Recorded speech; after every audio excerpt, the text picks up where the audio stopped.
네, 할렐루야, 반갑습니다. 잠시 기도드리고 하나님 말씀 나누도록 하겠습니다. 사랑의 하나님 감사합니다. 아버지 하나님의 은혜 안에서 오늘도 이른 아침 함께 모여 우리 남성교회 임원님들 아버지 한자리 다 모이게 하시니 감사합니다. 이제 한 해의 끝자락에서 마지막 아버지의 거룩한 주일 예배로 아버지께 영광 올려드립니다. 아버지 하나님, 이 날이 새해 날들에 대한 기대와 소망으로 가득한 날 되게 해 주옵시고, 또 자정을 맞이하고 내일 또 신년 예배로서 영광 올려드릴 때 또 고단치 않게 하시고 기쁨과 감사가 또 기대와 소망이 충만해지는 귀한 봉사요 또 섬김의 시간 될 수 있도록 우리에게 은혜 위에 은혜 더하여 주옵소서. 모든 영광 주님께 올려드립니다. 우리 구주 예수님 이름으로 기도드립니다. 아멘. 아멘. 할렐루야. 옆에 분들과 함께 인사합시다. 오늘도 좋은 일이 일어납니다. 네, 좋은 일이 일어납니다. 좋은 일이 일어납니다. 아멘. 네, 할렐루야. 예, 웃는 모습 보니까 벌써 좋은 일이 일어나고 있는 줄로 믿습니다. 네, 오늘 룻기 말씀을 또 잠시 나누고자 합니다. 룻기의 말씀은 배경이 사사기 시대입니다. 사사기의 성경의 역사 속에서 1장부터 마지막 21장 넘어서까지 역사가 그 장이 지나면 지날수록 이 사사기 역사는 패망과 절망의 역사로 점점 더 증폭되어져 가는 것을 볼 수가 있습니다. 개인의 가정에서 한 사람의 어떤 잘못된 신앙의 잘못된 길 가운데서 민족과 또 종교 지도자들까지 많은 사람들이 다 자기 의견에 좋은 대로 소견에 옳은 대로 행했던 이 죄가 점점 관영해져가는 이 확대해져가는 내용들이 이 사사기의 배경입니다. 그런데 오늘 이 룻기는 사뭇 다릅니다. 똑같은 배경이긴 하지만 절망으로 시작해서 소망으로 끝나게 되어지는 말씀이 룻기의 말씀인 줄로 믿습니다. 특별히 오늘 이 룻기의 말씀을 통해서 우리가 한 가지 기억해야 할 것은 이 절망일 수밖에 없는 인생 가운데 주님께서 찾아오시니까 삶이 변했다라고 하는 것입니다. 우리의 인생도 그런 줄로 믿습니다. 그리스도 예수로 말미암아 우리는 새로운 삶이 된 줄로 믿습니다. 아멘.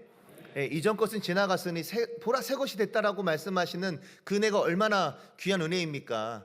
하나님께서 우리의 모든 죄악된 것을 다 도말하시고 다 씻겨주시고 우리를 완전히 새로운 삶으로 변화시켜 주셨는데, 그 놀라운 은혜에 대해서 감사하며 또 우리의 삶 속에서 이제 과거로 돌아가지 않고 더 큰 소망으로 나아가는 변화된 삶을 살아갈 수 있는 그런 결단의 마음들이 있는 시간 되어지기를 간절히 축복합니다.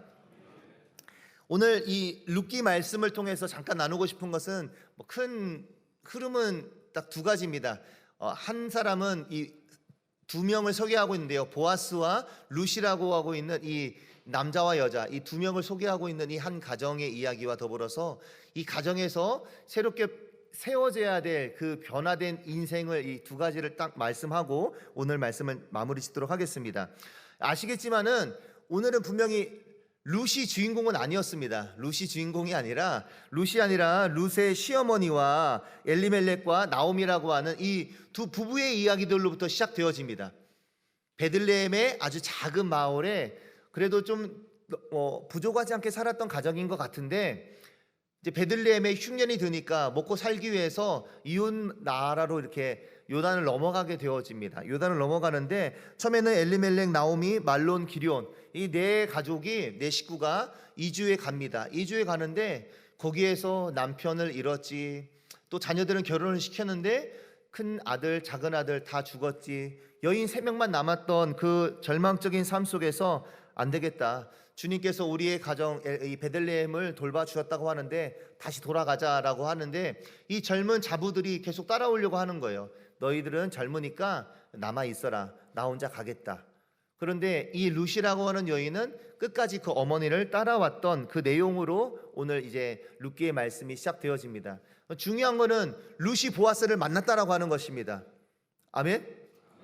할렐루야. 여러분들은 누구를 만났습니까? 여러분 아내를 만났습니까?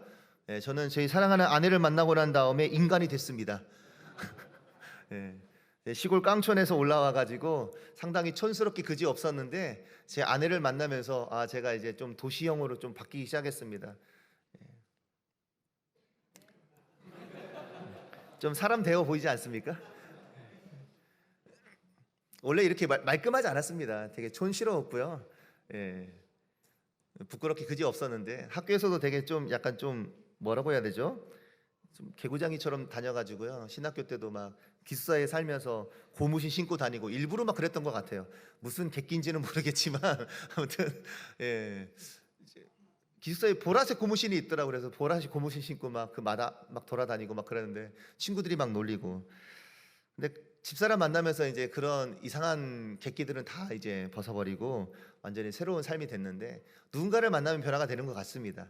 특별히 우리 삶 가운데 주님께서 우리의 삶에 찾아오셔서 우리가 완전한 변화가 이렇게 이루어졌던 것을 생각해 본다면은 참 감사하지 않을 수 없는데, 오늘 이 보아스와 룻이 만남의 사건은 너무나 중요합니다. 왜 그러냐면은 이 보아스와 룻을 동일한 삶으로 보고 있기 때문입니다. 사실 보아스는 대지주였고 룻이라고 하는 여인은 이방 여인으로서 자기의 기업 물을 수 있는 누군가의 도움을 받지 않으면은 회복할 수 없는 삶이었습니다. 그런데 성경은 그렇게 말하고 있지 않습니다. 성경 2장 룻기 2장 1절에는 나오미의 남편 엘리멜렉의 친족으로 유력한 자가 있으니 그의 이름은 보아스더라라고 하면서 유력한 자 보아스를 이야기를 하고 있습니다. 그런데 동일한 의미로 3장 11절 말씀에 보니까 룻기 3장 11절에서는 그리고 이제 내 딸아 두려워하지 말라 내가 내 말대로 내게 다 행하리라 네가 현숙한 여자인 줄을 나의 성읍 백성이 다 아느니라 라고 하면서 이 룻이라고 하는 여인을 보아스는 어떻게 이해를 하고 있냐면은 현숙한 여인 룻으로 이해를 하고 있습니다.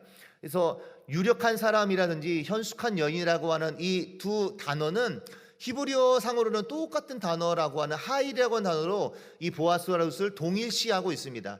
그래서 경제적으로 봤을 때에는 룻이 월등하게 잘 사는 지주였고 절대 갑입니다. 절대 갑일 수밖에 없었고, 룻이라고 하는 이방 여인은 그와는 견질 수도 없는 정말 하대 누군가의 도움이 없이는 결코 이 두 과부가 살아갈 수 없는, 나오미와 룻은 결코 살아갈 수 없는 이 극과 극의 인생이었지만 성경에서는 보아스와 룻을 동일하게 말씀하고 있습니다. 유력한 자 보아스, 현숙한 여인 룻, 하일이라고 하는 단어로 똑같이 보고 있다라고 하는 것입니다. 이 성경의 은혜가 그래서 너무나 귀한 것 같습니다. 할렐루야. 예, 우리 안에서도 누군가는 잘생겼다, 누군가는 멋지다, 누군가는 능력이 있다. 우리의 삶에서는 항상 그런 경쟁 상대와 비교의 상대가 있지만 오늘 성경은 그렇게 말씀하고 있지 않습니다. 룻과 보아스를 동일하게 보고 있다라고 하는 것입니다. 하나님의 은혜 안에서 우리 모두는 은혜 안에 다 동일한 줄로 믿습니다. 구원받은 믿음의 삶이었고 하나님의 사랑이 절대적으로 필요했던 인생들인데 주님께서는 우리를 다 동일하게 바라봐주고 있다. 그 은혜 안에서 오늘 말씀을 우리가 묵상해 나아간다면 더 큰 감사와 소망이 우리의 삶 가운데 임할 줄로 믿습니다. 특별히 오늘 이 룻이 보아스를 만나게 되어지는 이 상황들이요, 사실은 쉽지 않은 상황이었습니다. 왜 그러냐면은 제가 봤을 때 이 나오미도 어머니 나오미도 정보력은 있었지만 이 정보력에 대해서 다 신뢰하지는 못했던 것 같습니다. 오늘 말씀에 보니까 야, 유력한 자 보아스가 있지 않느냐, 오늘 밤에 타작마당에서 보리를 까게 되어지는데 잔치가 있을 텐데 그 잔치 자리에 보아스가 어디 눕는지 잘 보고 있다가 거기에 너 이쁘게 꾸미고 그 발치부를 살짝 들고 들어가 있어. 그러면은 나중 일은 나도 잘 모르겠지만 보아스가 다 알아서 해줄 거야. 딱 그 말씀이에요. 우리 본문 말씀, 여러분들 성경 말씀 다시 한번 좀 읽어볼까요? 2절과 3절 말씀 한번 볼까요? 2절 3절 4절까지 말씀을 좀 읽어볼까요? 시작. 내가 함께하던 하녀들을 둔 보아스는 우리의 친족이 아니냐. 보라, 그가 오늘 밤에 타작마당에서 보리를 까불리라. 그런즉 너는 목욕하고 기름을 바르고 의복을 입고 타작마당에 내려가서 그 사람이 먹고 마시기를 다 하기까지는 그에게 보이지 말고 그가 누울 때 너는 그가 눕는 곳을 알았다가 들어가서 그의 발치 이불을 들고 거기 누우라. 그가 내 할 일을 내게 알게 하리라 하니, 뭐냐면은 이 나오미는 이 보아스가 어떤 상황인지를 알고 있었어요. 아, 보아스가 오늘 밤에 이 타작마당에 다 타작을 끝내고 잔치를 벌일 텐데, 그래, 이 날은 아무튼 주인이 정말 기뻐할 거야. 그 소식은 알고 있었습니다. 정보는 잘 듣고 알고 있었습니다. 그러니까 이 나이 드신 분들을 우리가 무시할 수가 없어요. 이 기본 정보력들이 대단한 겁니다. 할렐루야. 이 자리에서도 어르신들의 이야기들을 잘 귀담아 들으시고 일단은 아멘하고 잘 순종하며 나아가면은 떡고물에 떨어진다는 것을 꼭 기억하시기 바랍니다. 이건 절대 복음은 아닙니다. 그러나 어르신들의 이 삶의 연륜이 있어요. 무시할 수 없는 삶의 지혜가 있습니다. 그러니까 나오미가 소식은 알고 있었어요. 그런데 가서 누우라, 거기까지는 내가 뭔가를 알려줄 수 있겠지만 그 이유는 나도 모르겠다. 이 보아스가 이게 뭔가 이게 할 일이지 더 이상은 나도 모르겠다. 내가 너한테 할 수 있는 최선의 방법은, 너를 좀 소망 있게 살게 할 수 있는 최선의 방법은 거기까지다예요. 근데 여인이 남자에게 직접적으로 다가가는 일은 사실 구약적인 시대에서는 쉬운 내용이 단 한 구절도 없습니다. 여러분들이 알고 있는 내용들 중에서 여인이 남자에게 쉽게 나아갔다? 그런 내용들을 찾아볼 수 있습니까? 에스더를 생각해봐도 그러지 않습니까? 에스더 맨 처음에 딱 저는 말씀을 딱 묵상했을 때 에스더가 제일 먼저 생각나더라고요. 에스더, 왕이 봉을 내밀 귤을 내밀기 전에 왕이 부르기 전에 여인이 먼저 나아갔을 때에는 죽음을 당하지 않습니까? 그런데 왕이 귤을 내밀면 그때는 살아나게 되는 거죠. 그 말씀 기억나시죠? 네, 죽으면 죽으리라 하면서 자기가 금식하면서 왕 앞에 나가지 않습니까? 근데 그 외에도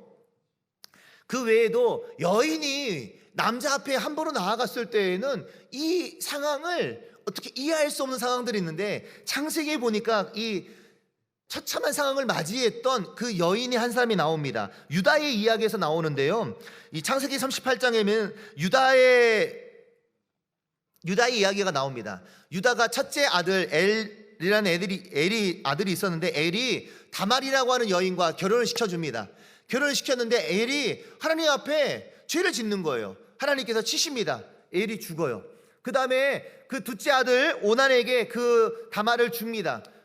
형을 위해서 자녀를 있게 해라 해가지고 이제 오난을 줍니다. 오난을 보내주는데 오난도 이 형수애를 통해서 자녀가 나오면은 이 분깃이 내 것이 안 될 것을 알고 설정했다라고 성경은 이야기합니다. 그래서 오난도 하나님께 치십니다. 그런데 딱 보니까 셀라까지 잘못 줬다가는 자기 세 아들이 다 죽을 것 같아요. 유다가 어떻게 했습니까? 주지 않습니다. 너는 집에 가 있어라. 셀라가 자라날 장성하기까지 너는 혼자 수절하고 있어라라고 고향으로 돌려보냅니다. 그럴 때 다말이 혼자 고향 땅에 돌아가 있는데 양털 깎는 날이 돼서 야, 너네 시아버지가 온다 그러더라 라고 하는 이야기를 듣고 다말이 그 셀라를 주지 않았던 그 상황에 대해서 자기가 이쁘게 변장을 하고 이제 몸을 파는 여인으로 이렇게 그 유다를 만나게 됩니다. 그리고 무언가를 물건을 얻기를 원하는데 가진 것이 없으니까 허리띠와 지팡이를 얻게 되어집니다. 그리고 돌려보내죠. 그런데 몇 개월 있다가 임신 사실이 유다에게 들려집니다. 그 말씀이 이렇게 되어져 있습니다. 창세기 38장 24절에 석 달쯤 후에 어떤 사람이 유다에게 일러 말하되 내 며느리 다말이 행음하였고 그 행음함으로 말미암아 임신하였느니라. 유다가 이르되 그를 끌어내어 불사르라. 뭐라고 이야기하고 있냐면은 여인이 잘못된 행실 때문에 임신을 했으니까, 내가 셀라를 주지 않았는데 임신을 했어? 오냐 잘됐다. 내 아들 2명도 너 때문에 죽은 것 같은데 내가 너를 불살라 죽여버리겠다. 그러니까 여인이 남자에게 잘못 나아가면은 이런 처참한 상황을 당할 수밖에 없었던 상황이, 시대가 이 구약적인 시대라는 것을 생각해 보았을 때, 이 룻이 보아스 앞에 다 나아가서 내가 어머님의 말씀대로 다 행하리이다 라고 하는 의지적인 결단을 가지고 나아갔던 것은 결코 쉬운 일이 아니었다라고 하는 것입니다. 아멘.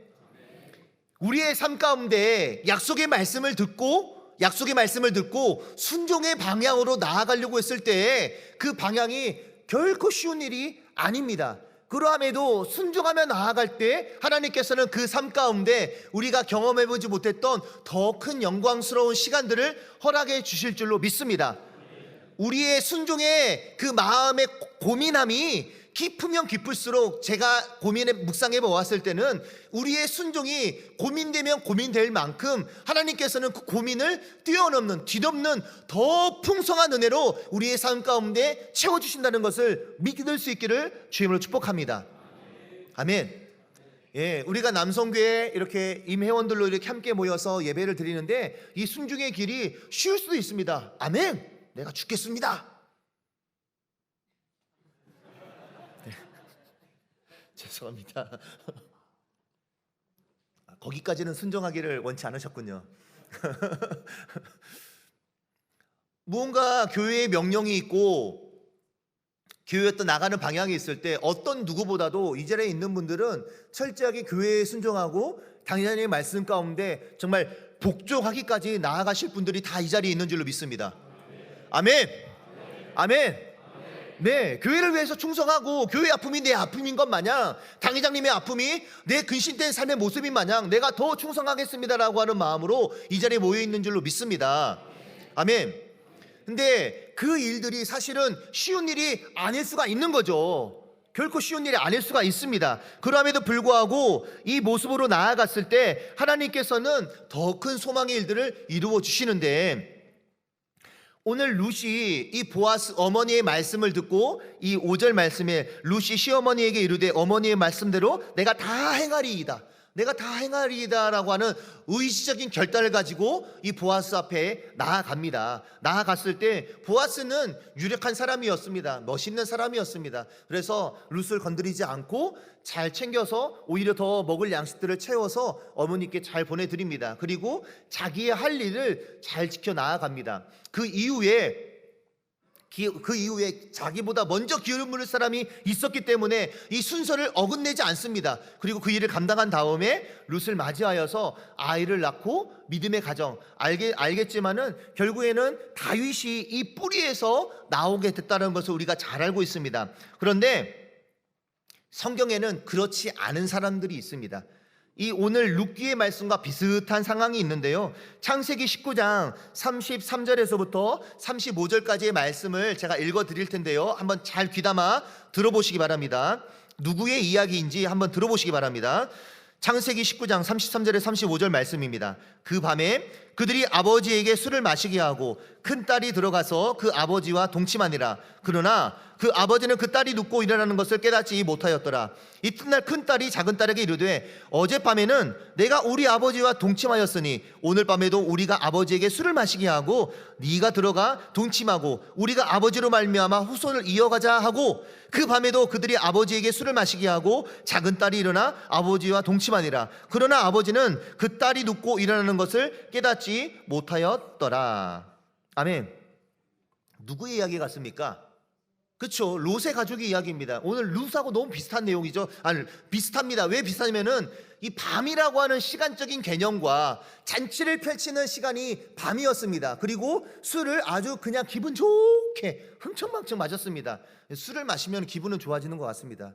제가 잘 모르겠지만은, 그러니까 뭔가 이렇게 역사가 일어납니다. 그런데 오늘 우리가 읽었던 룻기에서는 이 보아스는 룻을 지켜줬습니다. 근데 롯이라고 하는 아브라함의 조카는 자기의 딸들과 동침하게 됩니다. 이렇게 뭔가 비슷한 상황인데 똑같은 단어예요. 밤에 술을 마시고 즐거워했다. 똑같은 세 가지의 단어가 이 룻기에서도 창세기에서도 똑같이 나오고 있지만 결과물은 너무나 다른 거예요.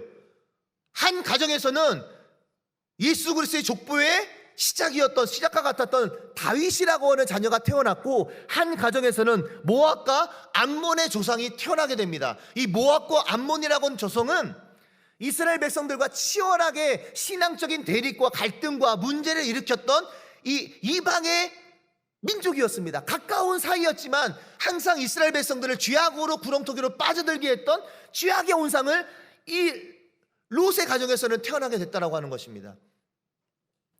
그래서 오늘 우리가 기억해야 할 것은 하나님의 은혜 안에서 믿음으로 순종할 때 하나님의 은혜의 역사가 일어나는데, 오늘 이 어찌 보면은 이 룻의 인생이 참 절망적인 인생이었지만 이 보아스를 만남으로 또 어머니 말씀에 순종함으로 말미암아 그 삶이 완전히 바뀌었습니다. 변화됐습니다. 그리고 더불어서 우리 한 가지만 더 살펴보고 싶은 건 무엇이냐면은, 이 절망적인 인생에 있어서 우리가 순종하며 나아갈 때 하나님께서 우리에게 소망의 일들을 이루어 주시는데, 이 소망은 무엇이냐? 이 다윗이라고 하는 인생을 좀 생각해 보았으면 좋겠습니다. 이 다윗이 마지막 인생 노년의 시간에 한 가지 범죄를 저지릅니다.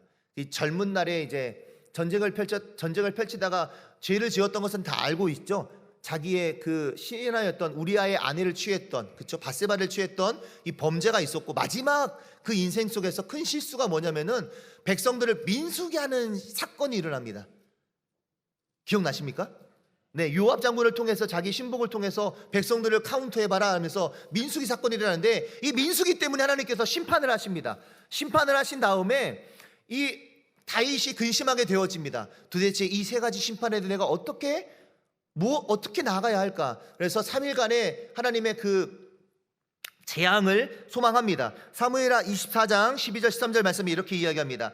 가서 다윗에게 말하기를 야훼께서 이와 같이 말씀하시기를 내가 내게 세 가지를 보이노니 너를 위하여 너는 그 중에서 하나를 택하라. 내가 그것을 내게 행하리라 하셨다 하라 하시니 가시 다윗에게 이르러 아뢰어 이르되 왕의 땅에 7년 기근이 있을 것이니까, 혹은 왕의 원수에게 쫓겨 석 달 동안을 그들 앞에서 도망하실 것이니까, 혹은 왕의 땅에 사흘 동안 전염병이 있을 것이니까 왕은 생각하여 보고 나를 보내신 이에게 무엇을 대답하게 하소서 하는지라. 세 가지의 심판을 알려주십니다. 다윗이 무엇을 선택합니까?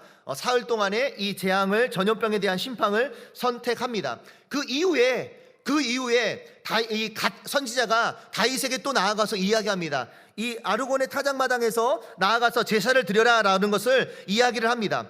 이 나곤의 타작마당에 가서 제사를 드려라. 그러면 이 모든 것이 재앙이 멈추게 될 것입니다 라고 하나님의 음성을 듣고 나아가서 제사를 드립니다. 그런데 그 제사를 드렸던 나곤의 타작마당이 후일에 어떻게 변합니까?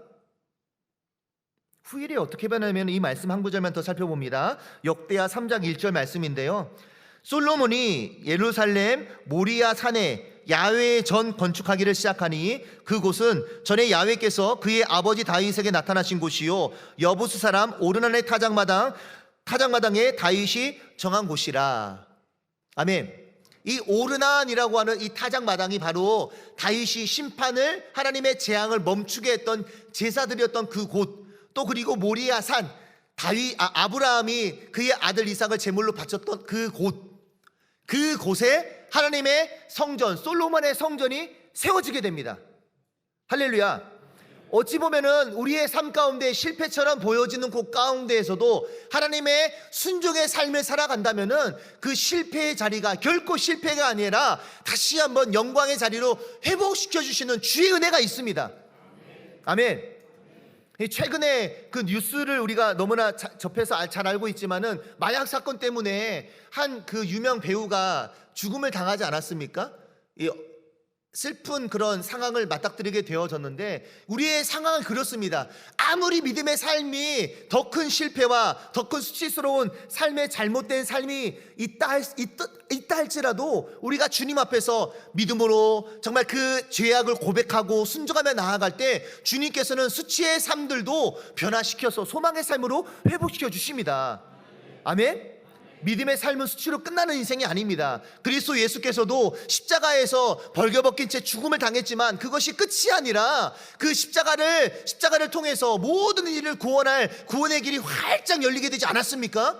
할렐루야. 루세의 인생이 비록 자기는 남편 없는 버려진 몸으로 고향 땅에 왔지만, 어머님을 쫓아왔지만 부모님의 말씀에 순종하며 나아갔을 때 하나님의 은혜가 그 가정 가운데 온전히 임하지 않았습니까? 그게 바로 은혜입니다.